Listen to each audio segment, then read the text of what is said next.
All right, good morning. This is supplemental to the weekly lecture in week 5, just to show a little bit of SQL, make sure you're good to go. I'm going to share my screen and make sure that you guys see the assignment here this week. So everything you need is right up here in course project phase 1. I have run um,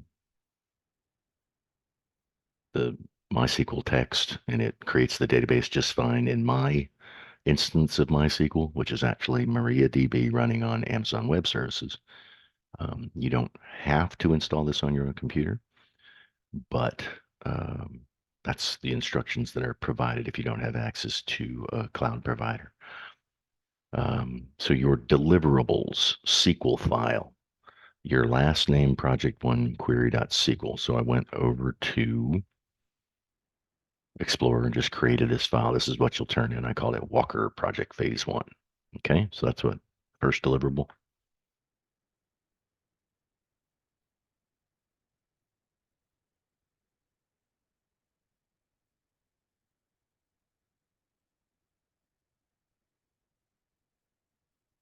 So query 1 through 10 will be in a text script that I can run.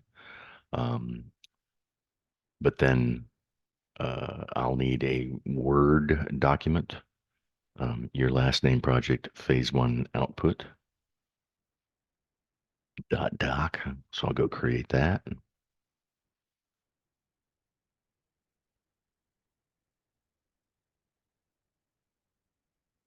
New Word document.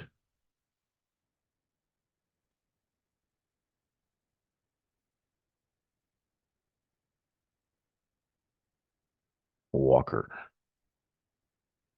And what's last? Oh, zip it up. There you go. With those two files. Okay, so you get into Workbench. I'm not going to do a complete Workbench tutorial. You're going to have to go in and create I think you'll want to create a schema, a database schema, which will be the set of tables. If you create the schema using um, this icon or the SQL, you can actually run the SQL.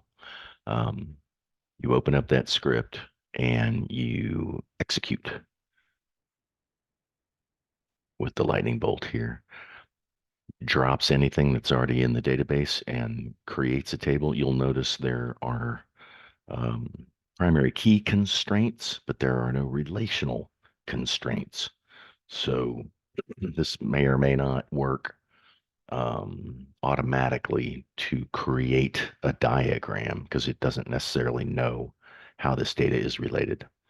So I ran this, and you can see under the schema all of the tables in all capital letters. One thing to note in Workbench that constantly messes up students of mine is the difference between this administration tab and the schemas. Uh, this comes up by default frequently, this administration tab. Make sure you're clicked on schemas, and then you're going to want to double click on your schema, make sure it's bold, and then it becomes the active schema so that any SQL you write defaults to that schema name when you reference a table. That's just the way I do it.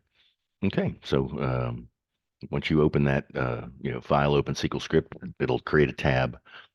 You get a new tab um, over here, new SQL tab. Here you go. Open a script file in a new query tab. Oh, sorry about that. I just want a new tab. A new tab. New tab.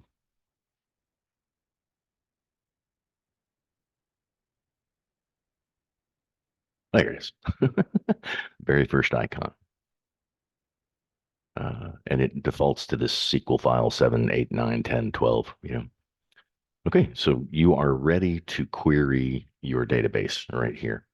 The most straightforward way to start digging through the data and understanding it.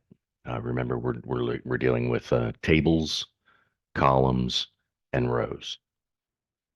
So the first query is make this a little bigger.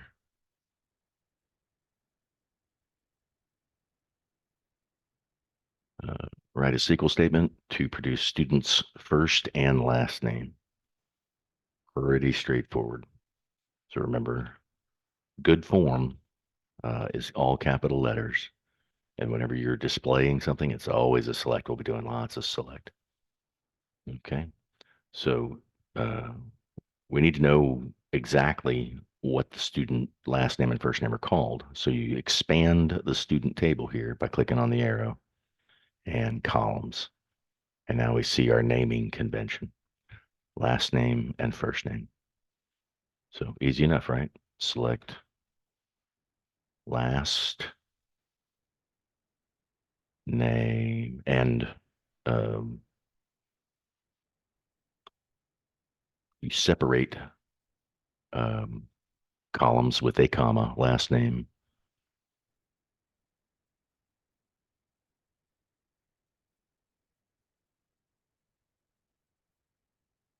And then it's good practice to put it on the next line. From, you're going to want to get the it autofills, you're going to want to get the name right. So you can always pick off the list as soon as it starts to recognize it does, predictive typing. You can always double click on that. Select start from student. Now, in the lecture, it said that everything has to be terminated with a semicolon. That is true if you have multiple lines. If you do them all on their own tab, you don't have to. And we execute by hitting Control Enter, which is my shortcut, or you can hit it that way. And you see down here in Workbench, you have a result grid, Marut, Italo, Vector. Um, so let's go over to our instructions, make sure that we uh, student's first and last name. So we probably should put that in the other way. And in order to change the order, a query will come out exactly as you typed it out. Everything that you select on the select line will be your output. First underscore name, comma last name, and go get rid of the other one. And I'm going to hit Control Enter whenever you see the output change. I'm just hitting Control Enter. There you go. First name, comma last name. And it defaults, the column header will default to the column from the database. Okay, so that's your first query. Uh, I will grab that, go over to my script, open it up in Notepad, run it, terminate it with a semicolon, go down, get ready for the next one. And then I'll open up my Word document and repeat that. The Word document's really not intended to be run. It's intended to be displayed for me. So I will, I mean, semicolon's not as important. Okay. So maybe something meaningful for me, maybe one. And then on the next line, your output. Back to Workbench. So your output, let's see if I select all that, Control C, back to my Word document and Control V, and there they are. I'll go ahead and say paste as text.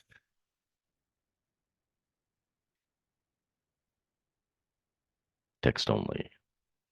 And you can clean that up, single space it. That'd be great. Okay, on to number 2, right? Everybody get it? Your query and your output in the Word document.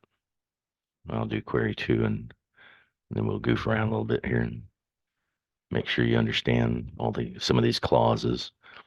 Okay, the major of the student with no duplications.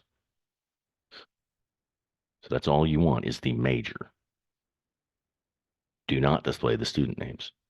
Okay, so I'm going to go back over to Workbench, and we look at the student column, and we see that we do in fact have a column called major naming conventions. Okay, so I'm just going to modify my initial query. I'm going to use the same tab. No reason to get a new tab necessarily. Um, so I'm going to select major, and I always put my select from where order by on the next line, and I always capitalize the SQL keywords. Select major from student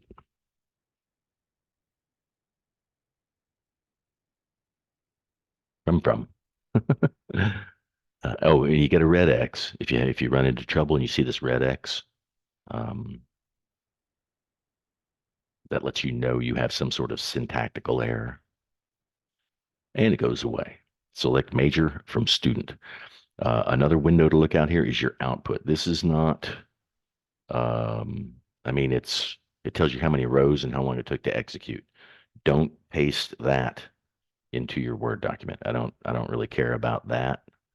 I want to see the output, which is your result, really. Um, Everybody understand the result grid? Because it may be the wrong 24 rows. I need to see the actual results of the query. So if I hit that, mathematics, Spanish, business, Spanish, fill English, English. So we've got duplicates, right? And the clause to suppress duplicates in a tuple. And even though this is only one column, it's a tuple, um, is distinct. This is all in the lecture. It's all in the chapter. Select distinct major from student. And now we see that there are no repeats in your output. So I'll grab that, put it back over into my Word document, undo the auto formatting. Come on, go to the next line and pay. I'm not worried about pretty Word documents. I just need to see what you're doing. Uh, and then we go back to Workbench, grab our output by clicking in this upper left corner, grabs everything. Back to Word, and I'll paste my output. I just leave it like that. Single space comes in great. And then on to number three. Okay, that's what I'm looking for your homework is query 1 through 10. But don't forget to go back over to your text, um, and don't put a number one. Don't put line numbers in here. Um,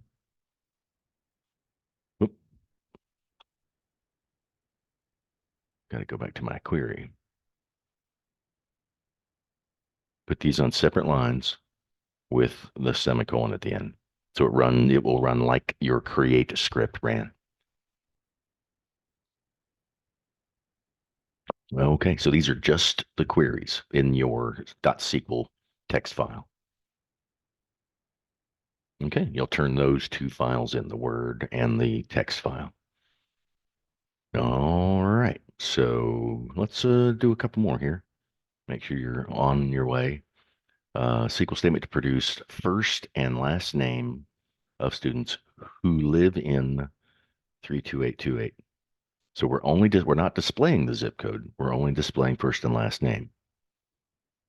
So we're going to have a search criteria, a where clause that is independent of what is being displayed. So we'll go back to Workbench, and what is it? First and last name 32828. I may come back to that.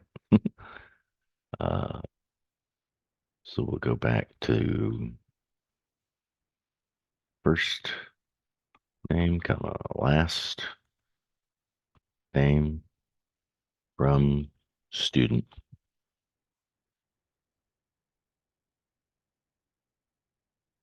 Where, whoop, spell it right.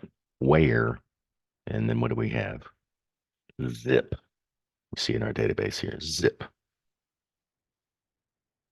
Your zip equals, and if we look at our student table,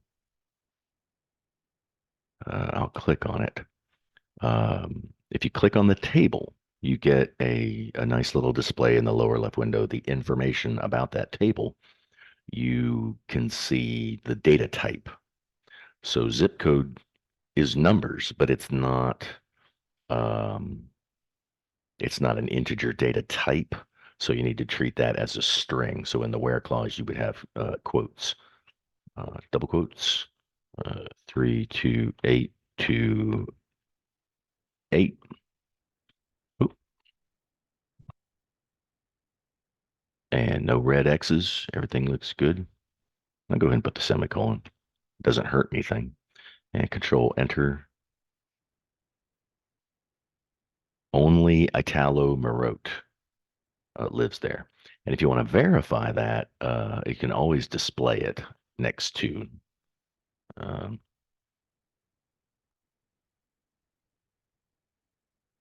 and you can, another thing when you're writing these queries, if you want to comment out a line, it's dash dash space.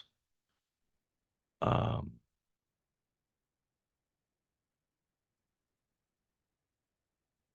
and it removes that code from execution, just like commenting in any other code. And we're seeing here 32828, 328282828, 32828. Yep, sure enough. Signore Marote is the only one. Okay, so we'll go back and take that comment out, take the zip out, and that is your query that's due by the assignment. And that was number 3, right? So you get it. Number 3.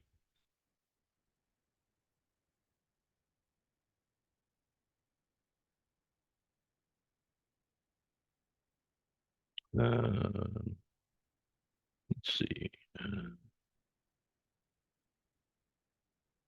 Paste this text.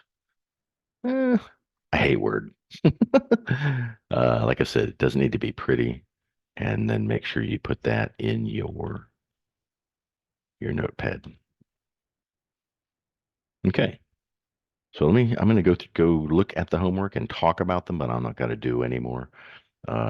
It's all in the lecture. It's all in the chapter, and you know, tons of resources on the internet if you run into trouble. But let's go look and see, and I'll throw out a few hints for you to. SQL statement produces first and last name of students who live in zip code and have the major of CS. There's an example of that in the slides. So you're going to have a where clause that's going to say where zip code equals 97912 and major equals quote CS. If you go back to workbench, you can see that major is a 20 character string, so that'll have to be in quotes as well.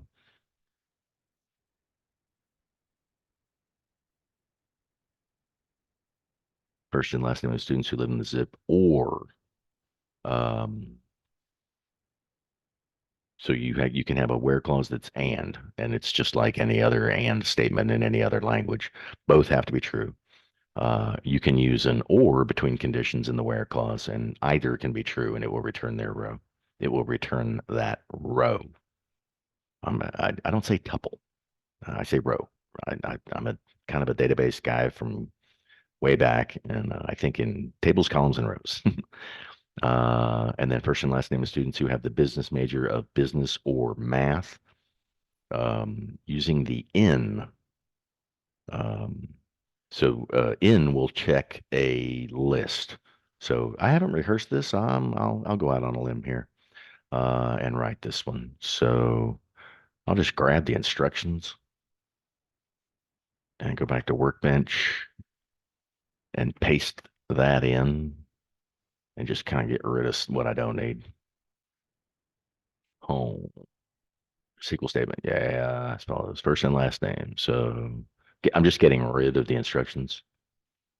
First, we're going to want to go home, select first underscore name, comma. We got last right there. Last underscore name of students. So from student who have the major.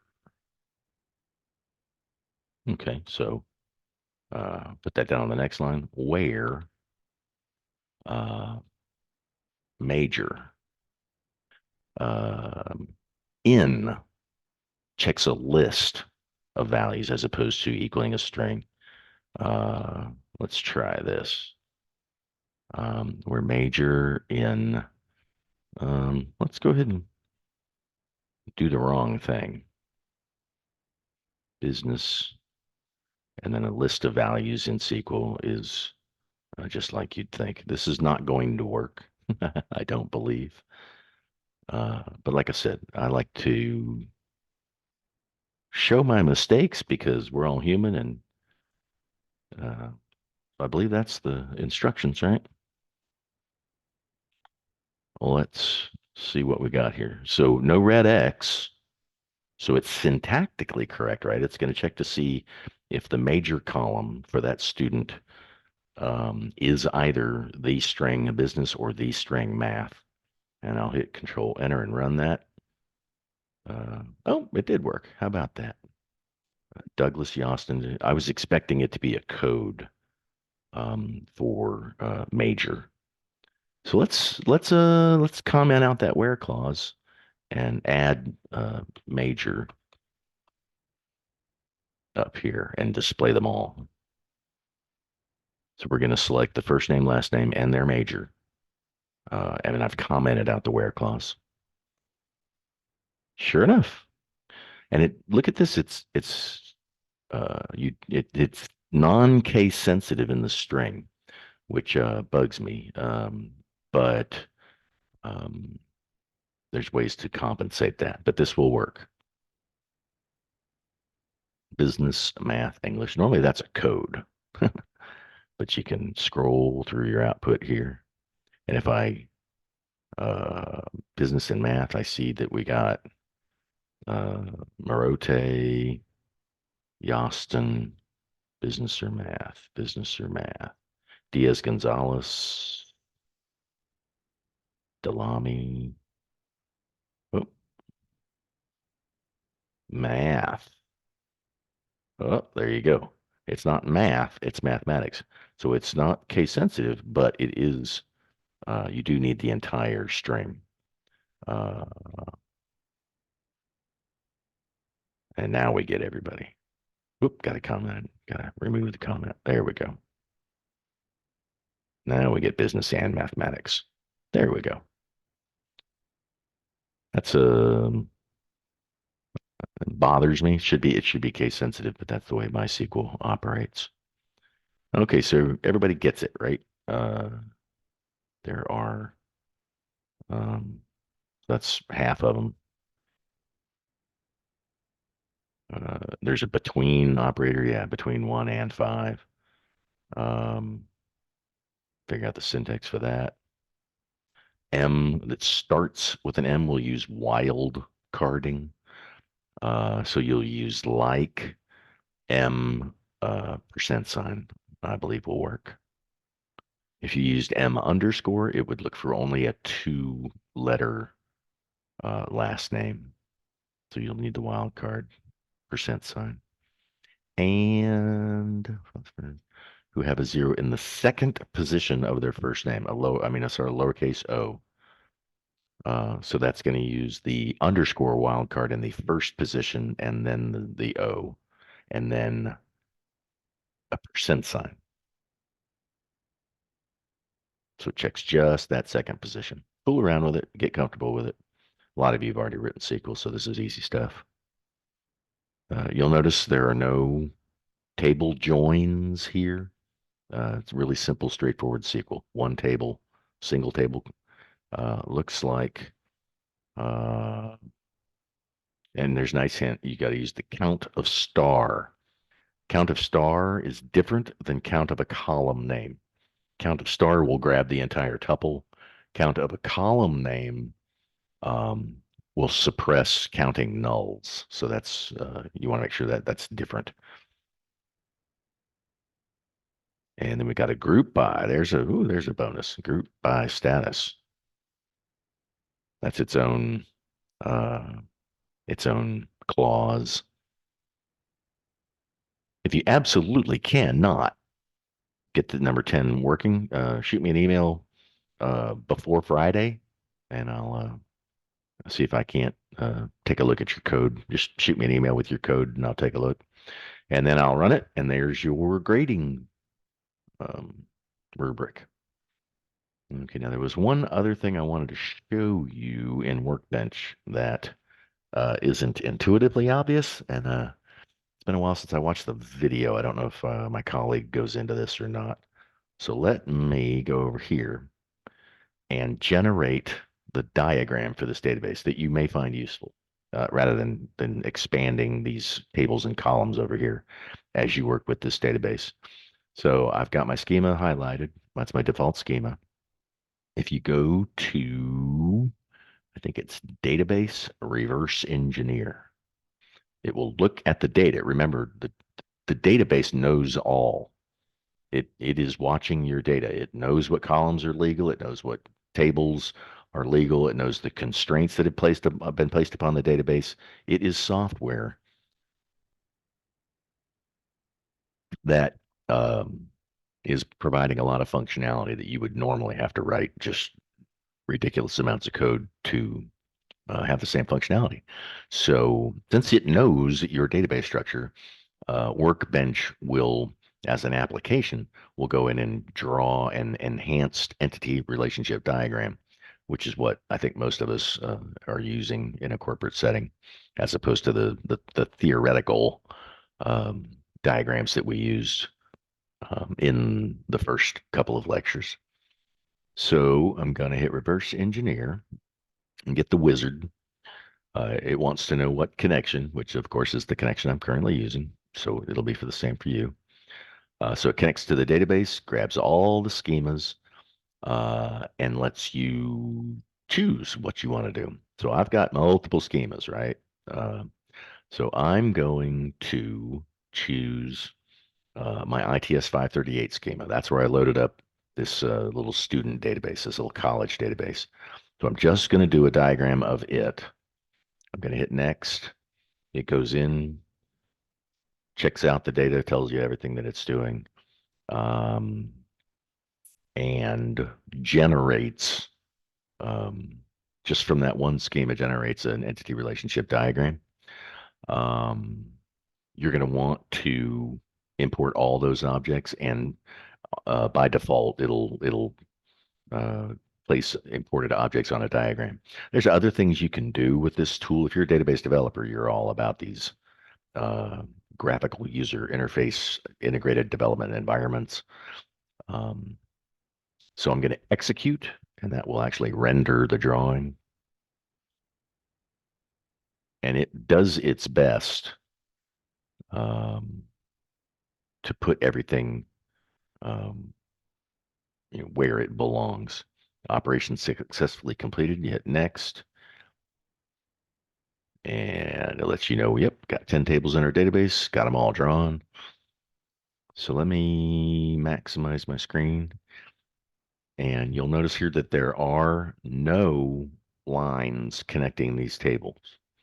And that's because as it exists, the database um, relational constraints don't exist. Some software will kind of figure that out, that maybe student underscore ID is a foreign key over here in the student table. Yeah, see how this student grade has a primary key of student ID, which is, of course, the student ID over in the student table. That's how you would relate the person's grade in a given class. But there's no diagrams yet. There's no automatic diagramming. However, you do get all of your tables. You get the name of the column and you get the data type, which if you save this as a PDF, it may, and just put it next to your computer, it may save you a little bit of time. And I believe we will constrain this database with relational constraints later in the project. We'll do it at the residency if we don't do it beforehand, or I'll get froggy and do it myself. All right. Well, I hope that was helpful. Um, if there's any questions about what I put out there, or if the instructions are unclear or ambiguous, let me know. Now, I'm not going to be able to help you troubleshoot the installation of MySQL. That's going to be something that's too many different environments, too many different factors. So you need to be able to get in there, but I can help with the SQL and the instructions and the actual course content. Okay, so I guess last thing, we're going to want to export this. Let me see if I can remember how to do that. Save model to current file. No, that's the other thing. You can do design work in this. There's a lot of things you can do in this development environment. I'm not going to constrain the database manually, especially not on camera, because I'll mess it up the first time. I always go back to the SQL script and do what I got to do. But you can do drawing here, and it will generate the SQL behind the scenes to do whatever it is that you need to do, and that includes, putting permissions on schema and creating these schemas. My workbench is just generating the SQL that you could do out at like a Linux prompt, when you're logged into the database. Come on, there's got to be a export here. Export one of these. File, export as a single page PDF. There you go. File, export, single page PDF. So I'll go ahead and create in my main ITS538. I'm trying to remember, was that university, college, college, EERD, PDF. I'll save that, go back out to the operating system, college EERD. Now when I bring it up, it's static now, because it's a PDF. Double click on that. But now you got a view of the database tables without having to expand and contract and whatnot. I hope that was useful. All righty. That's all due by Sunday night. I'll run your scripts and look for your output, and um, that'll be that. And we'll see you for the week 6 lecture. I may pop into the discussion. Keep it substantive and, answer the question, but you guys, are welcome to use the discussion board to talk about work. It's a professional discussion board. The stale academic, I don't care about as much as I care about you learning and sharing information. So your initial replies, of course, will be, according to the instructions. But when you reply to each other, just be professional and collegial.